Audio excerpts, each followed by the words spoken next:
اعوذ باللہ من الشیطان الرجیم بسم اللہ الرحمن الرحیم رب اشرح لی صدری ویسر لی امری واحلل عقدۃ من لسانی یفقہوا قولی ربی یسر ولا تعسر وتمم بالخیر ربی یسر ولا تعسر وتمم بالخیر اللہم صلی علی محمد وآل محمد وعجل فرجہم۔ علم نحو کا آج ہمارا درس نمبر 18 ہے، اور ہماری آج کے درس میں جو بحث ہے، جو گفتگو ہے، وہ ہے اسم تصغیر یا اسم مصغر کے بارے میں۔ اسم تصغیر کیا ہے، اسم مصغر کیا ہے، یہ ہم اردو زبان میں بھی بہت زیادہ اپنی روزمرہ کی گفتگو میں استعمال کرتے ہیں۔ مثلا باغ سے باغیچہ کہہ دیتے ہیں، پہاڑ سے پہاڑی کہتے ہیں، در سے دریچہ کہتے ہیں، صندوق سے صندوقچہ کہتے ہیں۔ تو یہ جتنے الفاظ ہیں، پہاڑی، صندوقچہ، باغیچہ، دریچہ، یہ کیا ہیں؟ انہیں اسماء مصغرہ کہا جاتا ہے۔ تو یہ اسماء مصغرہ یعنی یہ اسم تصغیر یا اسم مصغر بنانے کی بہت زیادہ اسباب، اغراض، مقاصد، وجوہات ہو سکتی ہیں۔ بعض اوقات یہ مصغر اس لیے بنایا جاتا ہے، اسم مصغر، اسم تصغیر اس لیے بنائی جاتی ہے تاکہ کسی چیز کے حجم کو کم بیان کیا جائے۔ مثلا ایک بندہ باہر جاتا ہے اور کہیں پر وہ پہاڑ دیکھتا ہے جن پہاڑ کا حجم اتنا بڑا نہیں تھا۔ اب اگر واپس وہ آ کر لفظ پہاڑ بولتا ہے تو ممکن ہے سامعین اور لوگوں کے ذہن میں یہ جائے کہ اس نے بڑے حجم کے پہاڑ دیکھے ہیں۔ تو اب یہاں پر یہ کیا بولتا ہے؟ میں نے پہاڑی دیکھی۔ تو لوگوں کے ذہن میں آتا نہیں کہ اس نے کوئی بڑے حجم کے پہاڑ نہیں دیکھے، چھوٹے حجم کے پہاڑ دیکھے ہیں۔ یا اسی طرح مثلا کوئی باہر چھوٹا باغ دیکھتا ہے اور واپس آ کر لفظ باغ بولتا ہے تو ممکن ہے سامعین کے ذہن میں یہ جائے کہ اس نے کوئی بڑا باغ دیکھا ہے، تو اس لیے وہ وہاں پر باغ کی بجائے باغیچہ استعمال کرتا ہے تاکہ لوگوں کے ذہن میں یہ نہ جائے کہ میں نے کوئی بڑا باغ دیکھا ہے، بلکہ چھوٹے حجم کا اور چھوٹا سا باغیچہ دیکھا ہے میں نے۔ اب لہٰذا بعض اوقات یہ کسی حجم کو کم بیان کرنے کے لیے اسم تصغیر بنائی جاتی ہے۔ بعض اوقات کسی کو حقیر ظاہر کرنے کے لیے، کسی کی حقارت کے لیے بھی اسم تصغیر بنائی جاتی ہے۔ مثلا رجل مرد، رجیل چھوٹا مرد۔ اب یہ اس کی حقارت اور اسے حقیر ظاہر کرنے کے لیے یہاں پر تصغیر بنائی گئی ہے۔ بعض اوقات یہ ہوتا ہے کہ عدد کی قلت کو بیان کیا جاتا ہے، یعنی لوگوں کے ذہن میں یہ نہ جائے کہ یہاں پر بہت زیادہ تعداد میں یہ چیز موجود ہے۔ مثلا اگر کوئی کسی کے پاس چند ایک درہم ہیں، زیادہ نہیں ہیں، تھوڑے درہم ہیں، اب اگر وہاں پر وہ لفظ دراہم بولتا ہے تو ممکن ہے سامعین میں سے کسی کے ذہن میں یہ جائے کہ اس کے پاس بہت زیادہ درہم ہیں۔ اب وہاں پر وہ دراہم کی بجائے دراہمات استعمال کرتا ہے کہ میرے پاس بہت زیادہ تعداد میں درہم نہیں ہیں، بلکہ تھوڑی تعداد میں میرے پاس درہم موجود ہے۔ لہٰذا یہ غرض بھی ہو سکتی ہے کہ تعداد اور عدد کی قلت کو بھی بیان کیا جاتا ہے اس میں تصغیر کے ذریعے۔ اور یا بعض اوقات یہ بھی ہوتا ہے کہ زمانے کے قرب کو بیان کیا جاتا ہے۔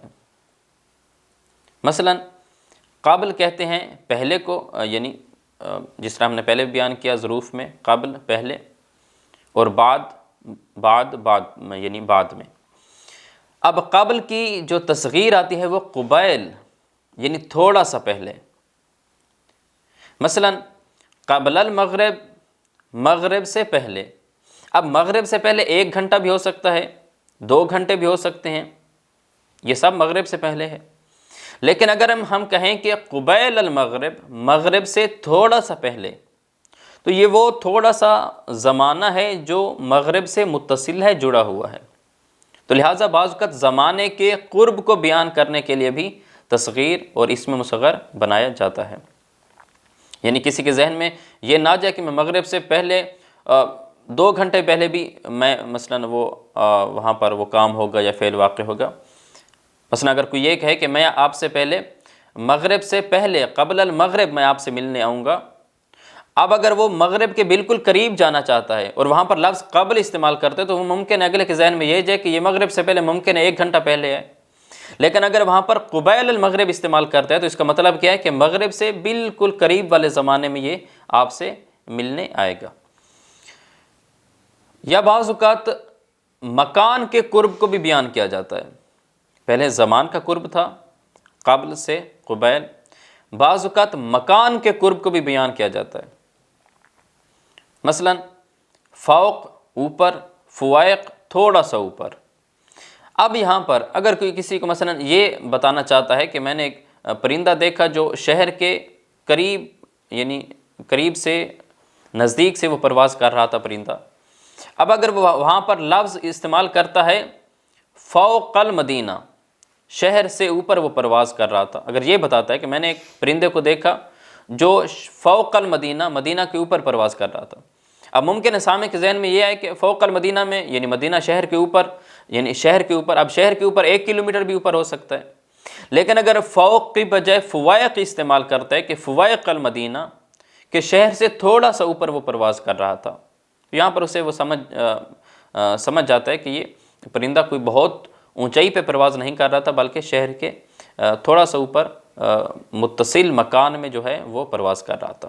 تو لہٰذا اس کے علاوہ بھی بہت سی اغراض ہو سکتے ہیں، بہت سے مقاصد ہو سکتے ہیں یہ اسم تصغیر اور اسم مصغر بنانے کے۔ لہٰذا اسم تصغیر کیا ہے؟ وہ اسم ہے جو کسی کے چھوٹے پن، حقارت یا پیار کے معنی کو ظاہر کرے۔ اس کے علاوہ اور بھی اغراض ہو سکتی ہیں، مقاصد، اہداف ہو سکتے ہیں جو ہم نے چند ایک ان میں سے ذکر بھی کیے ہیں۔ اب اس کے علاوہ کچھ ہمارے پاس قواعد ہیں، کچھ تنبیہات ہیں، ہم ان کی طرف بڑھتے ہیں۔ قاعدہ نمبر 1 ہے ہمارے پاس کہ 3 حرفی اسم کی تصغیر فعیل کے وزن پر آتی ہے، یعنی اگر ہمارے پاس کوئی اسم ہے جس میں حروف کی تعداد 3 ہے، مثلا راجل، یہ اسم ہے اور اس میں حروف کی تعداد 3 ہے، را، جیم اور لام۔ اب اگر 3 حرفی اسم کی تصغیر ہم نے لانی ہو تو وہ فعیل کے وزن پر آئے گی، جیسے راجل سے رجائل۔ یہ ہمارا پہلا قاعدہ ہے کہ 3 حرفی اسم کی جو تصغیر بنانا چاہے اگر کوئی شخص تو وہاں پر وہ فعیل کے وزن پر بنائے گا۔ قاعدہ نمبر 2 ہمارے پاس ہے کہ 4 حرفی اسم کی تصغیر، یعنی اگر کوئی اسم ہے، کوئی کلمہ ہے، اس میں حروف کی تعداد 4 ہے، جیسے جعفر، اس میں حروف کی تعداد 4 ہے، جیم، عین، فا اور را۔ اب اگر 4 حرفی اسم کی تصغیر کوئی لانا چاہے تو وہاں پر وہ فعیل کے وزن پر آئے گی تصغیر، جیسے جعفرون سے جعیفرون، جعفر 4 حرفی ہے، اس کی تصغیر فعیل کے وزن پر آئی ہے، یعنی جعیفرون اس میں مصغر بننا ہے جعفرون سے۔ یہ ہمارے پاس قاعدہ نمبر 2 ہے۔ قاعدہ نمبر 3 کیا ہے ہمارے پاس کہ اگر 5 حرفی اسم ہے، یعنی کوئی اسم ہے اور اس میں حروف کی تعداد 5 ہے، اور ان 5 حروف میں سے بھی جو چوتھے نمبر پر حرف ہے وہ حرف یا حرف مد ہو یا حرف لین ہو۔ اب حرف مد کیا ہے، حرف لین کیا، یہ ممکن اپنے تجوید میں یہ پڑھا ہو۔ حروف مدہ الف، واو اور یا کو کہتے ہیں، لیکن کب؟ اگر الف سے پہلے زبر ہو، واو سے پہلے پیش ہو، یا سے پہلے زیر ہو۔ اگر ایسی کنڈیشن میں ہوں الف، واو اور یا تو انہیں حروف مدہ کہا جاتا ہے، یعنی الف سے پہلے زبر ہو، واو سے پہلے پیش ہو، یا سے پہلے زیر ہو۔ اگر اس حالت میں یہ 3 حروف ہوں تو پھر انہیں حروف مدہ کہا جاتا ہے۔ حروف لین کسے کہا جاتا ہے؟ حروف لین کہا جاتا ہے واو اور یا کو، لیکن کب؟ اس وقت جب واو ساکن ہو، اس سے پہلے زبر ہو، اسی طرح یا ساکن ہو اور اس سے پہلے بھی زبر ہو، یعنی واو اور یا ساکن ہوں اور ان سے پہلے زبر ہو تو انہیں حروف لین کہا جاتا ہے۔ مثلا یومن، اب یوم میں واو ساکن ہے اور واو ساکن سے پہلے یا ہے جس پر زبر ہے، اب واو ساکن سے پہلے زبر ہے تو یہاں پر واو کیا ہے؟ واو حرف لین ہے۔ اسی طرح مثلا قریش ہے، اب قریش میں یا ساکن ہے، اس سے پہلے را پر زبر ہے، لہٰذا یا ساکن سے پہلے زبر ہے، تو یہاں پر بھی یا کیا ہے؟ یا حرف لین ہے۔ تو لہٰذا اگر کوئی اسم 5 حرفی ہو اور ان 5 حرفی اسم میں سے جو چوتھے نمبر پر حرف ہے وہ حرف یا حرف مد ہو یا حرف لین ہو، تو اس وقت اس کی تصغیر فعیل کے وزن پر آئے گی، اسم مصغر اس وزن پر آئے گا۔ مثلا قرطاسن، اب قرطاس اسم ہے اور یہ 5 حرفی ہے، قاف، را، تا، الف، سین۔ اب اس اسم میں 5 حروف ہیں اور ان 5 حروف میں سے جو چوتھے نمبر پر حرف ہے یعنی الف، یہ الف حرف مد ہے۔ کیوں؟ کیونکہ الف سے پہلے زبر ہے۔ تو اب یہ 5 حرفی اسم ہے اور چوتھے نمبر پر حرف مد ہے، تو اس کی تصغیر کس وزن پر آئے گی؟ اس کی تصغیر آئے گی فعیل کے وزن پر، یعنی قرطاس سے قریطیسن۔ تو لہٰذا 5 حرفی اسم ہو، چوتھے نمبر پر حرف مد یا حرف لین ہو، تو وہاں پر تصغیر فعیل کے وزن پر آتی ہے۔ لیکن اگر یہی 5 حرفی اسم ہو اور چوتھے نمبر پر حرف مد یا حرف لین نہ ہو، تو اس کی تصغیر کیسے آئے گی؟ اس کی تصغیر بناتے وقت ہم یہ کام کریں گے کہ 5ویں نمبر پر جو حرف ہے اس حرف کو ہم گرا دیں گے۔ اب پیچھے بچ جائیں گے 4 حرف۔ اب جب 4 حروف بچیں گے تو اس کی تصغیر وہی آئے گی جو ہم نے قاعدہ نمبر 2 میں بتائی ہے کہ 4 حرفی اسم کی تصغیر کس وزن پر آتی ہے؟ فعیل کے وزن پر آتی ہے۔ کہ اگرچہ 5 حرفی تھا اسم، لیکن 5 حرفی اسم میں ہم اب 5واں حرف گر گیا ہے، تو پیچھے 4 حرف بچے ہیں۔ اب 4 حروف کی تصغیر کس وزن پر آتی ہے؟ وہ ہم نے قاعدہ نمبر 2 میں بتایا کہ فعیل کے وزن پر آتی ہے۔ مثلا سفرجل، 5 حرفی اسم ہے، سین، فا، را، جیم اور لام، اور اس میں سے جو چوتھے نمبر پر حرف ہے وہ نہ حرف مد ہے نہ حرف لین ہے، یعنی کون سا حرف ہے؟ جیم ہے۔ تو اس کی تصغیر بناتے وقت کیا کریں گے؟ ہم جو 5ویں نمبر پر حرف ہے یعنی لام، اس کو حذف کر دیں گے، پیچھے 4 حرف بچیں گے، تو 4 حروف کی تصغیر کس وزن پر آتی ہے؟ فعیل کے وزن پر آتی ہے۔ وہ ہم نے قاعدہ نمبر 2 میں تفصیل سے بیان کر دیا ہے پہلے۔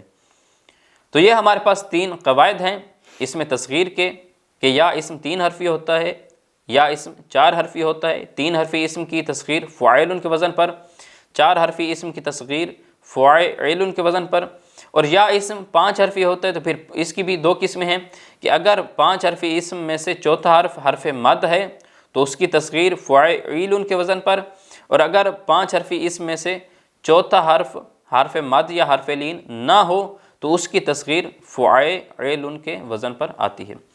یہ 3 قواعد ہیں۔ اس کے علاوہ ہمارے پاس 2 تنبیہات ہیں اس میں تصغیر کے باب میں۔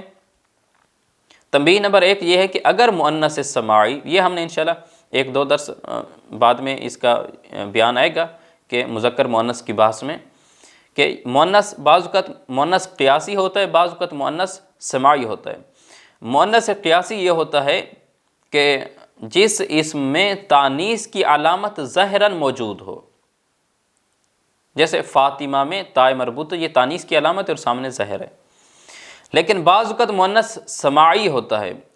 مؤنث سماعی کون سا ہوتا ہے؟ جس میں تانیث کی علامت ظاہراً موجود نہیں ہوتی لیکن مقدراً پوشیدہ چھپی ہوئی ہوتی ہے اس میں تانیث کی علامت۔ مثلا ارض زمین، یا شمس سورج، اب اس میں ظاہراً کوئی تانیث کی علامت نہیں ہے ہمارے پاس، لیکن اس میں چھپی ہوئی ہے، وہ چھپی ہوئی جو تانیث کی علامت ہے تا، وہ جب تصغیر بنائیں گے تو وہ تانیث کی علامت ظاہر ہو جائے گی، وہ جو پہلے چھپی ہوئی تھی ابھی ظاہر ہو جائے گی۔ مثلا ارض سے اریزتن، تو یہ جو تا مربوطہ ہے اریزتن کے آخر میں، یہ ارضن میں تھی لیکن مقدر تھی، چھپی ہوئی تھی، پوشیدہ تھی۔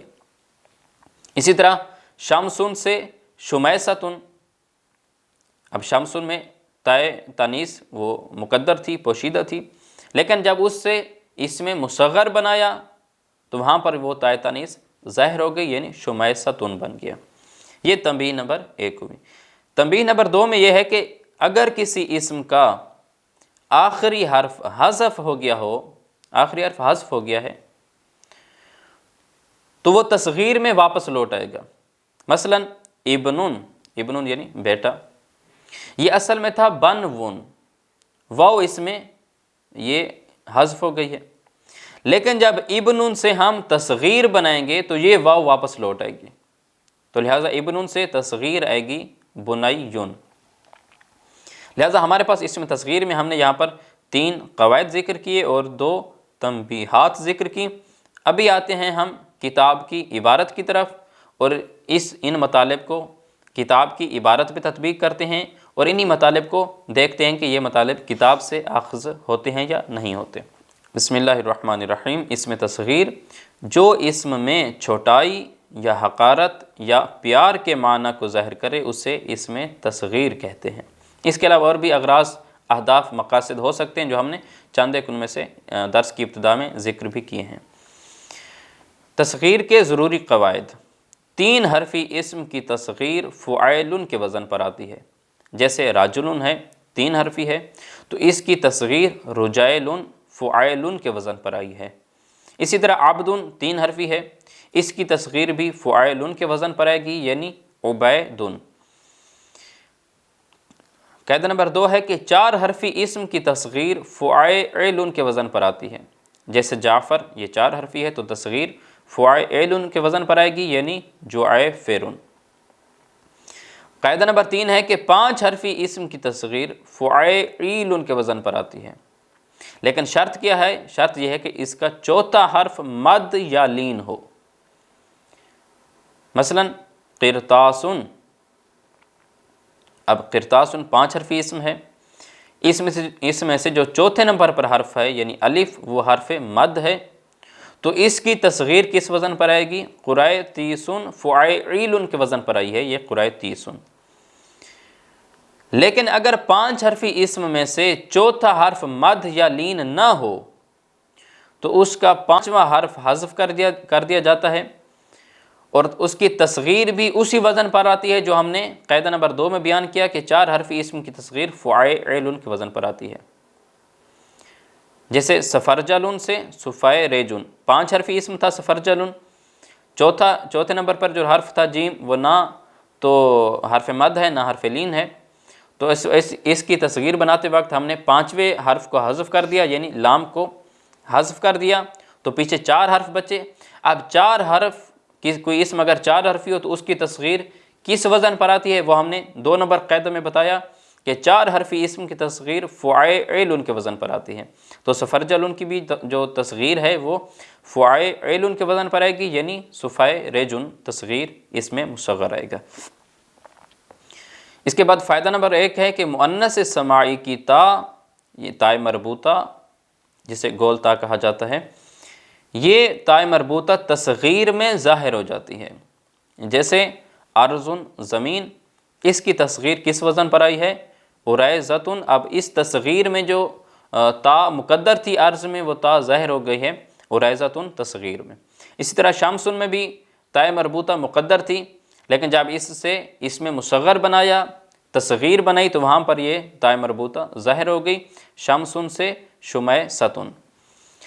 فائدہ نمبر 2 ہے کہ جس اسم کا آخری حرف حذف ہو گیا ہو وہ تصغیر میں واپس آ جاتا ہے، جیسے ابنن بیٹا، اس میں تصغیر کس وزن پر آئی ہے؟ وہی جو ہم نے شروع میں بیان کیا کہ 3 حرفی اسم کی تصغیر فعیل کے وزن پر آتی ہے، فعیل کے وزن پر آتی ہے۔ تو ابن سے بنیون ہے۔ اب اس میں چونکہ ابن اصل میں بنون تھا تو جب ابن سے تصغیر بنی تو وہ واپس واو لوٹ آئی، اور پھر اس میں بعد میں ادغام ہو گیا تو وہ بنیون بن گیا۔ تو لہٰذا آج کے درس میں انشاءاللہ درس آسان تھا، انشاءاللہ واضح ہوگا، اور مزید بھی آپ اس کی مثالیں قرآن مجید میں یا احادیث میں، عربی کتب میں آپ اس کی مثالیں تلاش کر سکتے ہیں تاکہ یہ آپ کو ازبر یاد ہو جائے۔ ھذا والحمد للہ رب العالمین، وصلی اللہ علی محمد وآلہ الطیبین الطاہرین المعصومین، اللہم صلی علی محمد وآل محمد وعجل فرجہم۔